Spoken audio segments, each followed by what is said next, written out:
Friends, ഞാൻ Sansa. Welcome back to my channel. അപ്പോൾ ഞാൻ ഇന്ന് വീണ്ടും ഒരു ഔട്ട്ഡോർ കുക്കിങ്ങുമായിട്ടാണ് നിങ്ങളുടെ അടുത്തേക്ക് വന്നിട്ടുള്ളത്.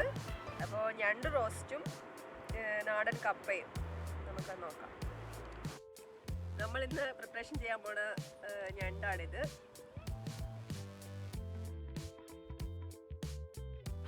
നമ്മളിത് ഔട്ട്ഡോർ വീഡിയോ ചെയ്യാൻ പ്ലാൻ ചെയ്തിരിക്കുന്നത് നമ്മുടെ ബീച്ചിലാണ്.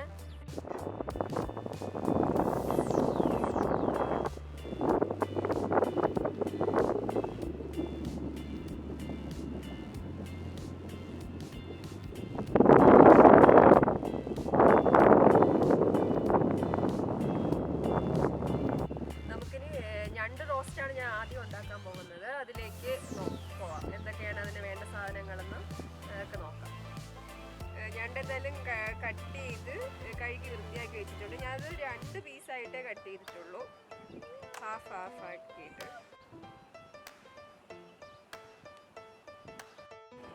അപ്പോൾ ഞാനിന്ന് മൺചട്ടിയിലാണ് ഞണ്ട് റോസ്റ്റ് തയ്യാറാക്കാൻ പോകുന്നത്. നമുക്ക് മൺചട്ടി നന്നായിട്ട് ചൂടായിട്ടുണ്ട്. വെളിച്ചെണ്ണയാണ്.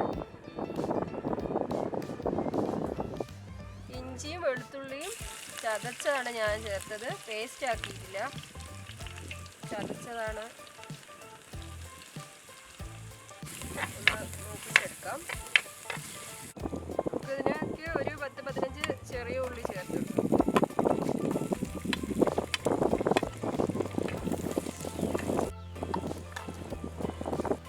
സവാളയും പച്ചമുളകും ചേർക്കാം. ഇത് ഞാനൊരു 6 സവാള കട്ട് ചെയ്ത് വെച്ചതാണ്. എൻ്റെ അടുത്ത് 2 കിലോ ഞണ്ടാണുള്ളത്. നമുക്കിത് വഴണ്ടി കിട്ടുന്നതിന് ആവശ്യമായിട്ട് കുറച്ച് ഉപ്പിട്ട് കൊടുക്കാം. ഞാൻ ഇതിലേക്ക് ചേർത്ത് കൊടുക്കാനായിട്ട് കുറച്ച് മസാല പീസസ് എടുത്തിട്ടുണ്ട്. ഒരു 3-4 പട്ട, കുറച്ച് പെരിഞ്ചീരകം, ഒരു 3 പീസ് ഗ്രാമ്പൂ, പിന്നെ ഈ സ്റ്റാർ ഷേപ്പ്ഡ് തക്കോലം, അത് 2 പീസ് എടുത്തിട്ടുണ്ട്. ഇതും കൂടെ നമുക്ക് ആ ഉള്ളി വഴറ്റാൻ ഇട്ടതിലേക്ക് ഇട്ട് കൊടുക്കണം. ഞാൻ പട്ടയും ഗ്രാമ്പും തക്കോലമൊക്കെ ഇട്ട് കൊടുത്തിട്ടുണ്ട്. ഇനി നമുക്കിത് മൂടി വെച്ച് നന്നായിട്ട് വഴറ്റിയെടുക്കാം.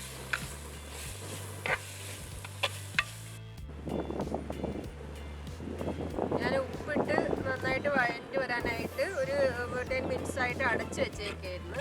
ഇപ്പോൾ നന്നായിട്ട് വഴറ്റി വന്നിട്ടുണ്ട്. ഞാൻ ഇടയ്ക്കിടയ്ക്ക് ഒന്ന് ഇളക്കി കൊടുത്തിട്ടുണ്ടായിരുന്നു. ഈ ഒരു സ്റ്റേജ് മതി. നന്നായിട്ട് ഇപ്പോൾ നല്ലപോലെ വഴറ്റി റെഡിയായി കിട്ടിയിട്ടുണ്ട്. അതിലെ ചെറിയ ഉള്ളിയും എല്ലാം നന്നായിട്ട് വഴറ്റി വന്നിട്ടുണ്ട്. നമുക്കിനാവശ്യമായ മസാലപ്പൊടികളൊക്കെ ചേർത്ത് കൊടുക്കാം. ഞാൻ ആദ്യമായിട്ട് എടുത്തേക്കുന്നത് മഞ്ഞൾപ്പൊടിയാണ്.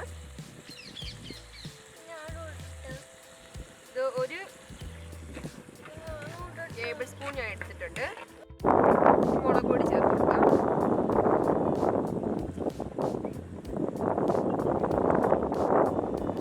ഞാനൊരു 4 ടേബിൾ സ്പൂൺ മുളക് പൊടി എടുത്തിട്ടുണ്ട്. നന്നായിട്ട് മിക്സ് ചെയ്ത് കൊടുക്കാം. 1 ടീസ്പൂൺ ഉലുവാപ്പൊടി, 1 ടീസ്പൂൺ കുരുമുളക് പൊടി, കുറച്ച് മല്ലിയില,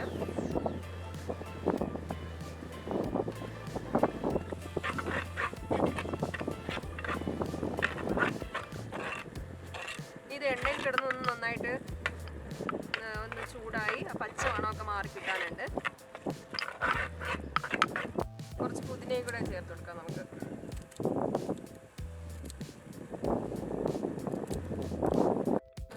ഞാൻ 2 ടൊമാറ്റോയാണ് സ്ലൈസ് ആക്കി എടുത്തിട്ടുള്ളത്. ഇട്ട് കൊടുക്കാം.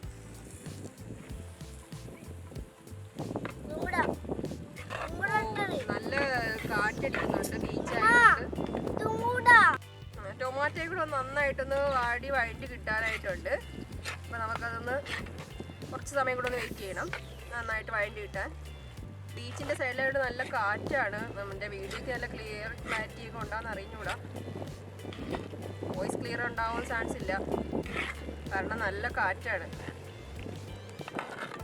ഇപ്പോൾ ടൊമാറ്റോയും സവാളയൊക്കെ നന്നായിട്ട് വഴറ്റി മസാലകളൊക്കെ ഒന്ന് മൂത്ത് റെഡി ആയിട്ടുണ്ട്. നമുക്കിതിലേക്ക് ചേർത്തു.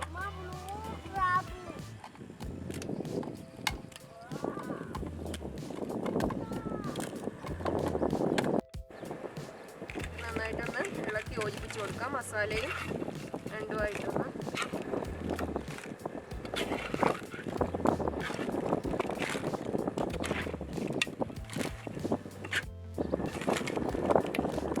ഞണ്ട് കൂടുതലുള്ളതിനാലും ഒരു വലിയ മൺചട്ടി തന്നെ എടുത്തിട്ടുണ്ട്.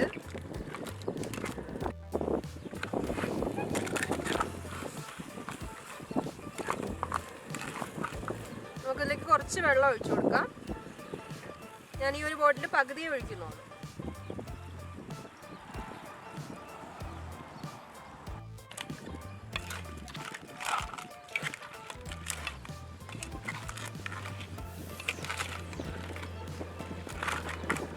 ഇതിലേക്ക് കുറച്ച് കറിവേപ്പില ചേർത്ത് കൊടുക്കാം. അതോടെ മൂടി വയ്ക്കാം. ഞങ്ങൾ ഇന്നിപ്പോൾ റെഡിയാക്കി ഞണ്ട് റോസ്റ്റ് റെഡി ആയിട്ടുണ്ട്. എല്ലാം ഫുൾ കുക്കായി. ഇത് നമ്മളിപ്പോൾ തീയൊക്കെ ഓഫ് ചെയ്ത് വെച്ചേക്ക്. ഇപ്പം നമ്മുടെ ഞണ്ട് റോസ്റ്റ് റെഡി ആയിട്ടുണ്ട്. നല്ലൊരു മണമൊക്കെ അടിക്കുന്നുണ്ട്. അതുകൊണ്ട് ഈ ഒരു പരുവാണ്. നല്ല നെയ്യൊക്കെ തെളിഞ്ഞ് അതിൻ്റെ അകത്തുനിന്ന് ഒരു സത്ത് പോലെ ഒരു ഗ്രേവി പോലെ ഇങ്ങനെ ഇറങ്ങി ഇങ്ങനെ വന്ന് നിൽക്കണം. അതാണ് ആ ഞണ്ട് റോസ്റ്റിൻ്റെ ടേസ്റ്റ് എന്ന് പറയുന്നത്. അതുപോലെ തന്നെ ഞാനിവിടെ ഉള്ളി നന്നായിട്ട് വഴറ്റി പിന്നെ അത് പൊടിയെല്ലാം നന്നായിട്ട് ചൂടായതിന് ശേഷം തക്കാളി ഇട്ട് കൊടുത്തിട്ടുള്ളൂ. ആ തക്കാളി നന്നായിട്ട് വഴറ്റിയതിന് ശേഷം മാത്രമേ ഞാൻ ലാസ്റ്റാണ് ക്രാബ് ചേർത്ത് കൊടുത്തിട്ടുള്ളത്. അപ്പോൾ കാരണം ഈ ഞണ്ട് കുക്കാവുന്നതിന് 3-4 മിനിറ്റ് മാത്രമേ ആവശ്യമുള്ളൂ. അതിൽ കൂടുതൽ ഈ ഞണ്ട് കുക്കായി കഴിഞ്ഞാൽ അതിനകം നിങ്ങൾക്ക് ചിലർക്കെങ്കിലുമൊക്കെ അറിയായിരിക്കും. കാരണം അതിനകം ഒരു ഓവർ കുക്കായാൽ മാവ് പോലെ ഒരു ഫീലാവും നമുക്ക്. അതായത് ഒരു മാവ് ഉരുട്ടി വെച്ച പോലെ തോന്നും. അതേ രീതിയിലുള്ള ഒരു ഇറച്ചി മാത്രമേ നമുക്ക് കിട്ടുള്ളൂ. പക്ഷെ നമ്മൾ ഈ ഒരു 3-4 മിനിറ്റ് അത് ശ്രദ്ധിച്ച് അത് അത്രയും മാത്രം വേവിച്ച് എടുത്ത് കഴിച്ചാൽ അത് വേറൊരു ടേസ്റ്റ് തന്നെയാണ്. നമുക്കിനി അടുപ്പത്തുനിന്ന് ഇറക്കി വയ്ക്കാം.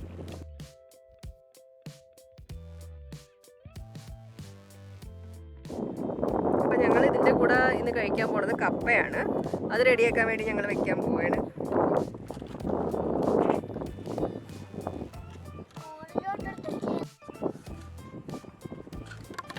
ഞണ്ട് റോസ്റ്റും കപ്പയും ഇവിടെ റെഡിയാക്കിയിട്ടുണ്ട്. നമ്മൾ സെർവിനിഷിനോട്ട് പകർത്തി കഴിക്കാനായിട്ട് തുടങ്ങിയാണ്. ഇതാണ് നമ്മളെ കപ്പ ഞണ്ട് റോസ്റ്റ്. അപ്പോൾ എൻ്റെ ഈ റെസിപ്പി നിങ്ങൾക്ക് എല്ലാവർക്കും ഇഷ്ടമായി എന്ന് വിചാരിക്കുന്നു. എൻ്റെ ഈ റെസിപ്പി ഇഷ്ടമായെങ്കിൽ ലൈക്ക് ചെയ്യാനും ഷെയർ ചെയ്യാനും സബ്സ്ക്രൈബ് ചെയ്യാനും മറക്കണ്ട. Thank you.